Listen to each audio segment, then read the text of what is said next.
This project combines the work from Advanced New Media and Rich Media Production into one complete final product.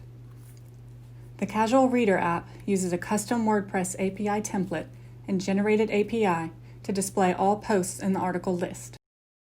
The app has a simple home screen where you click on the list of articles and navigate your way through the reading. This process took quite a bit of trial and error, and while still rather aesthetically limited, the content is consistently and reliably populated. I began with a new WordPress download and created a few sample posts. There is a shortcut you can add to the WordPress link to get the JSON file, but it includes all WordPress info, which is very difficult to manage in SwiftUI. So instead, I downloaded a plugin where I can customize exactly what endpoints are brought into the URL.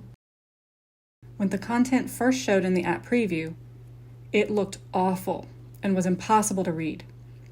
I couldn't change the content appearance in SwiftUI, so that was when I went back to WordPress. What you see in the post layout is not at all what you see in the app, so I created a very basic WordPress theme that stripped all of the customized CSS, which doesn't transfer in the API, and played around with the basic HTML.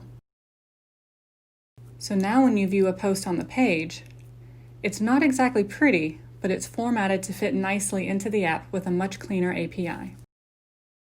I needed a little help to connect the WordPress API to my app in SwiftUI, because managing HTML content through variables requires the extra layer of rendering the content in an HTML string view. A few simple variables, like titles, could be added as text, but anything with any HTML had to go through the HTML string view using WebKit. Once all of the parts and pieces were connected and updating automatically, it was a complicated game across several platforms of adjusting settings, uploading and replacing files, and rewriting code to get to what you see here. My biggest takeaway for this project was learning how different technologies can, or not, work together in different ways.